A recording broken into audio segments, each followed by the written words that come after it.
Hi, welcome to the first ever episode of Life in Motion.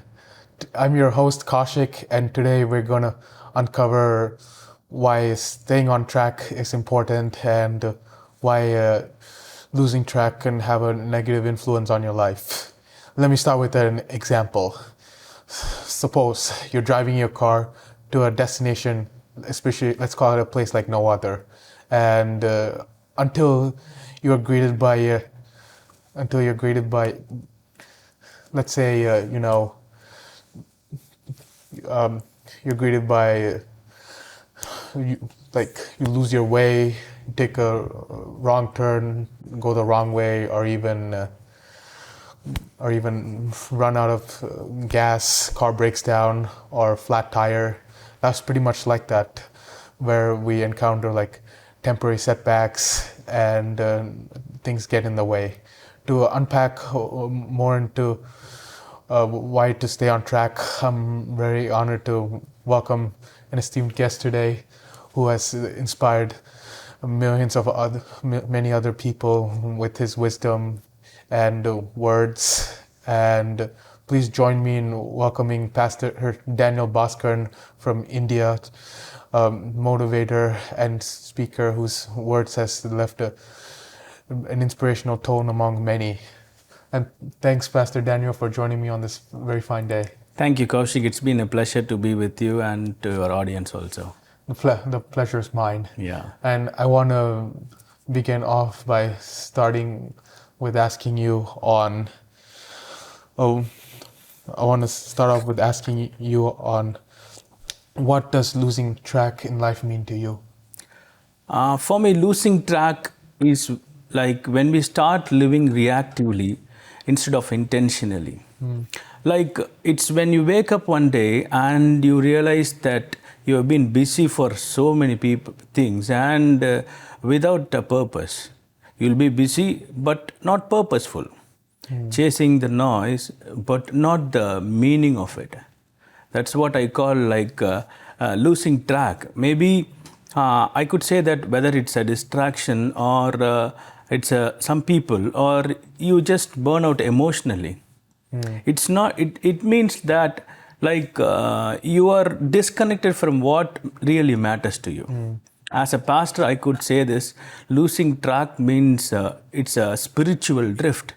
It's when you stop obeying God or when you stop listening to God.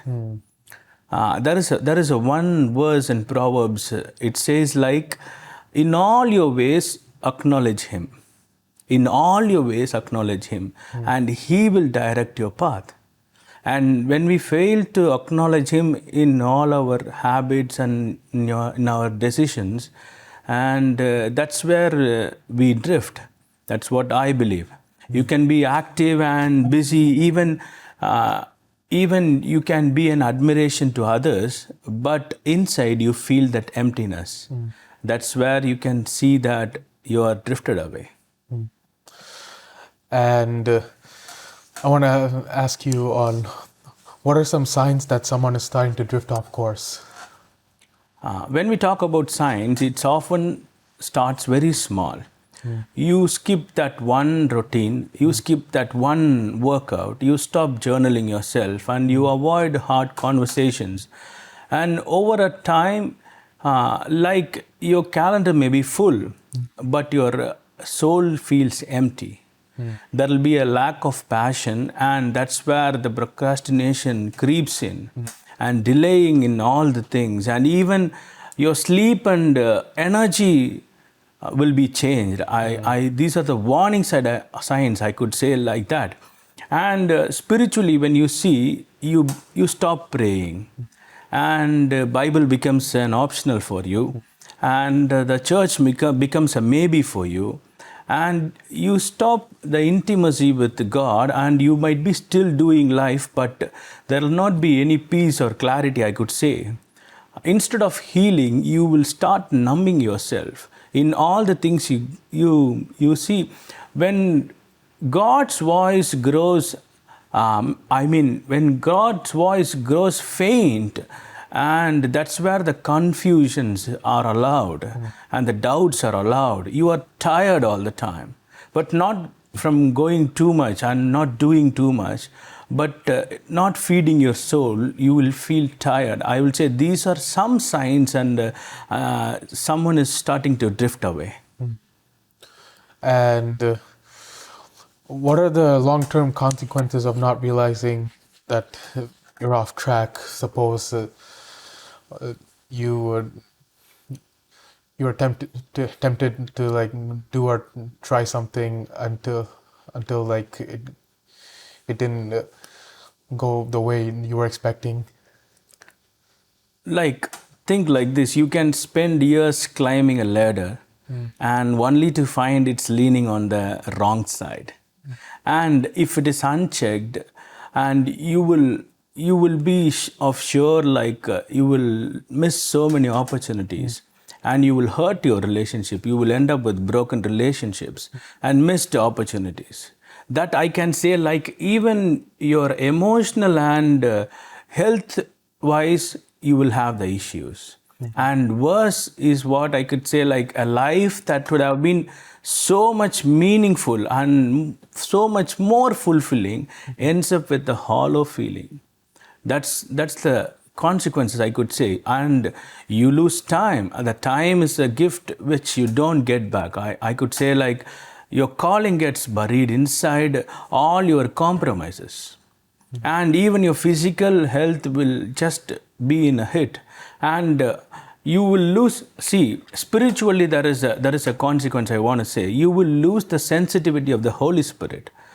That's why Bible says in Hebrews chapter 2 and verse 1 that we must pay close attention so that we could not get drift away. And time slips by. That's where your regret builds and you grow distant from God.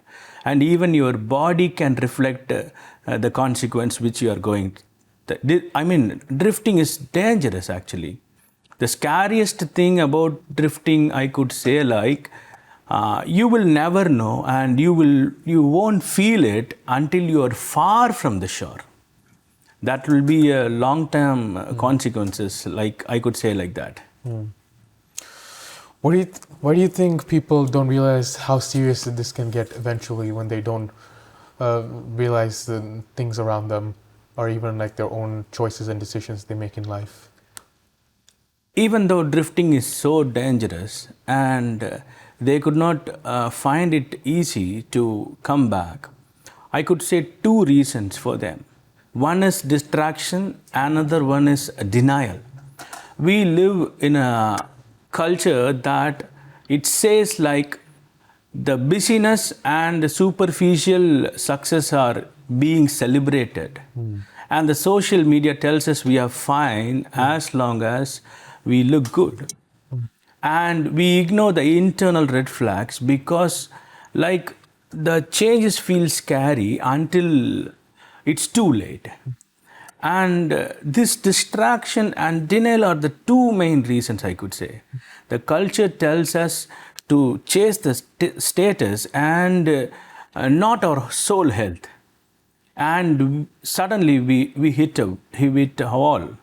And as often I could say, we don't realize when we are going to hit until we are got hit.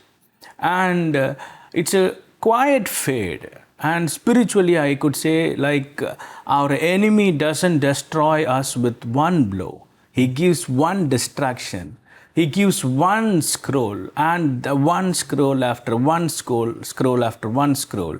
And the compromises also, one after the other. And you could say one delay. And these are all the distractions. And when we deny all these things and when we don't notice all these things until the damage is deep. Yeah. On this part, we covered the dangers of losing track. Now we'll jump on to the segment of staying in motion. And can you share me on what habits or mindsets help a person stay grounded and focused? I could say three big ones. The first one is clarity. See, know what matters most for you and just revisit them.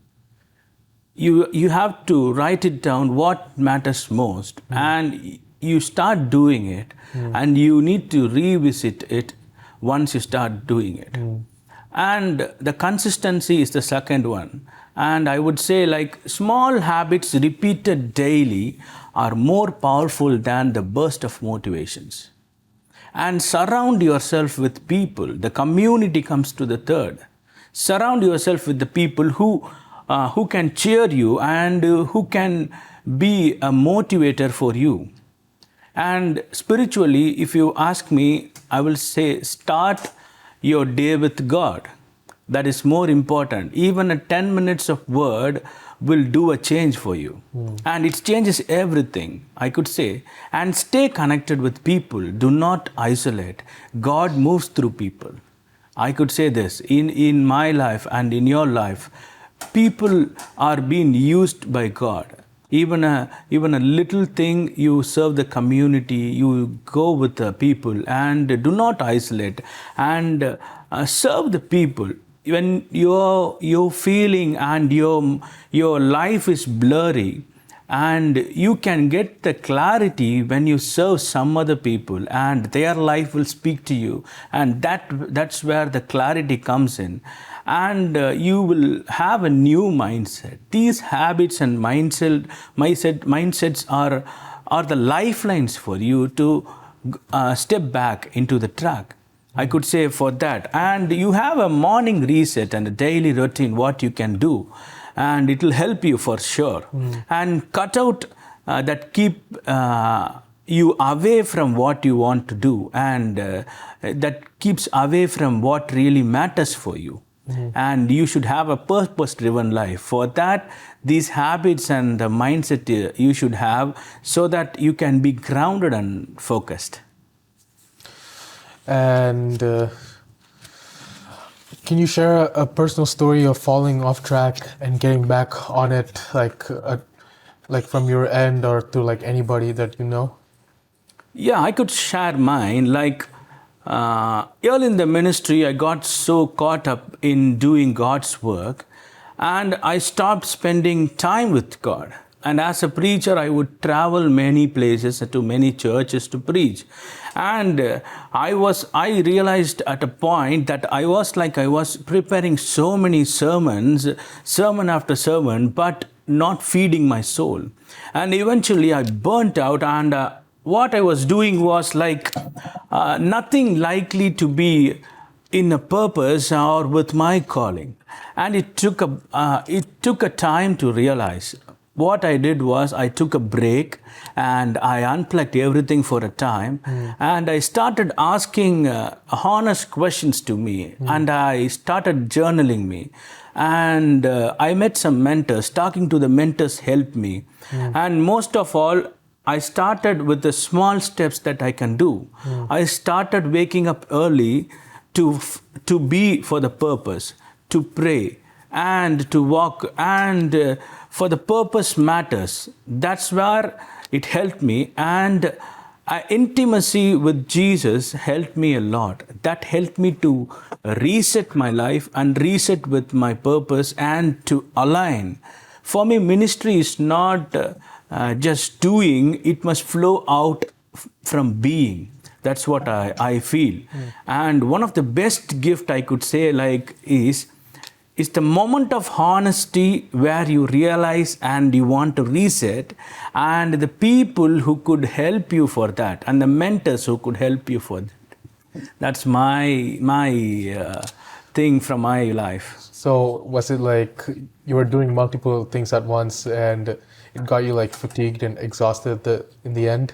Yeah, not like exhausted. I was interested to do God's work. I was doing so many works for the God, and sometimes I was not with God when I was doing those works. I need to reset and realign my purpose and what purpose I have been called and what anointing God has given me. I should be for that. That helped me, and when I resetted my things and when I started walking with God, that intimacy with Jesus helped me to reset my life. And I want to ask about how how can someone reset their life and turn things around when they feel stuck or lost in life? For example, coming from like a bad decision or poor choice they unintentionally made. Yeah, I could say from my example, what I did was I just took some time and reviewed me and resetted. The same thing I could say, start with a self reflection. Get some quiet time and ask what am I doing that drains me and what gives me life. Then set 1 to 3 small goals and cut out one toxic thing and add one healthy habit you can do and talk to someone who you can trust. And that's how the momentum is born. And stop and listen. That's what Bible says in Psalms 46 and verse 10. It says like this, be still and know that I am God. You don't need to fix everything overnight. And you just need to start walking with God again. And be still. Not everything needs a fix. And some things just need some space. Allow God to work it out for me. Onward to like part 3, moving forward. I want to ask about what role does discipline play in staying on track? What role? I could say it's a vital and essential and critical to be aligned with your goal. You become like a people who you spend the time mostly. And if your circle doesn't align with your purpose or respect your purpose or values you or support you in your growth, you will slowly drift from in your life. On the flip side, I could say one encouraging friend and one encouraging mentor can relight your fire what you've lost. Bible says like this, bad company corrupts good character. The people around you either push you to the purpose or pull you down. Okay. They can easily pull you away from it. And I want you to say like, surround yourself with the people who can pray for you, who can motivate you, who can encourage you, and who can challenge you. And when you slip away, who can just say who you are and put you back and pull you back to the purpose and realign you from drifting. It's so important. If your closest people don't care about your purpose, then you will end up in drifting with them. Your circle should help you become better and not bitter. How important is your circle in staying aligned with your goals, especially when all these third parties like you might cause you to like deviate from course? Yeah, you just cut those people. That's what I said. If you want to walk wise, be with wise men. Bad company corrupts your character. Always bad company corrupts your character. Yeah. Even if you keep a good potato with the spoiled one, it spoils the other potato too. That's how your life also. So just get yourself aligned from those people. What advice do you have for people in their teens or 20s who feel off course? When you say like teens and 20s, I always say like this. First, don't panic. Feeling lost is part of finding yourself. And start small. You don't have to start very big. You have to start small. Build daily rhythms. Wake up at a consistent time. Have a consistent time for reading and move and reflect yourself and try doing new things. And don't fear failure. And that's where the clarity comes in. I would say you are not too far or you're not gone too far and you are not late also. God's plans is there and it's true and it has not been cancelled.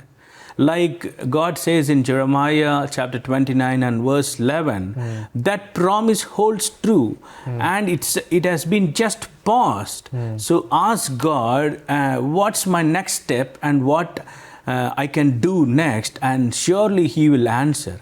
And this is a part of process. You are not falling. You are not just doomed away. You are just discovering. And start with one daily habit that brings you clarity. Clarity grows over time, and it's not over the night. So you just don't need to you don't need to be worried, or you don't need to be panicked. Here is my advice: take the pressure off being perfect, and start with small things. And it's alive. Your purpose is alive. If your purpose is alive, so are you. What's one thing someone watching this today can do right now to take one step back on track? Tonight, write down 3 things I could say who is watching here tonight's show. Write down 3 things.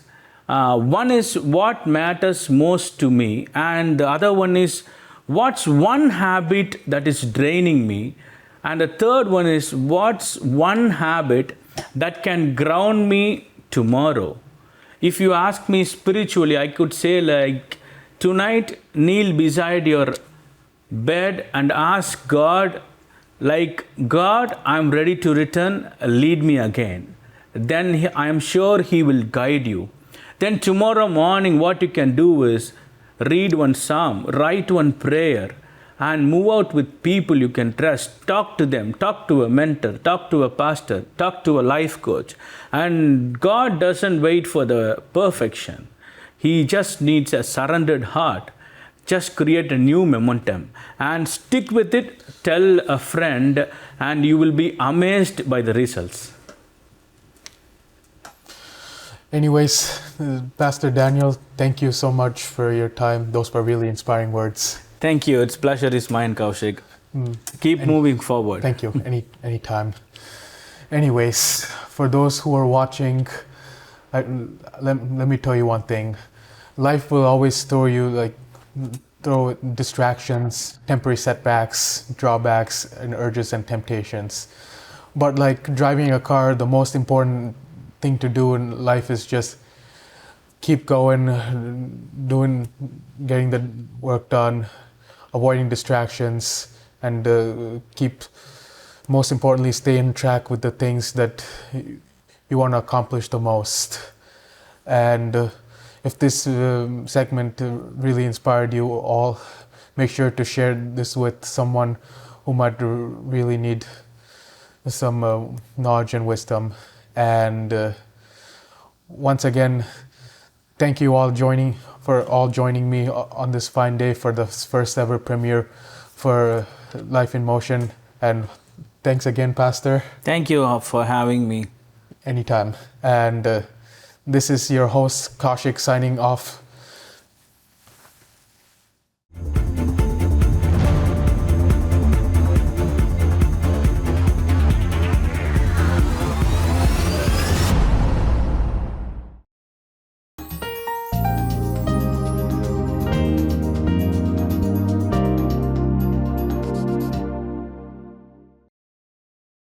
Sometimes life just happens. Don't worry.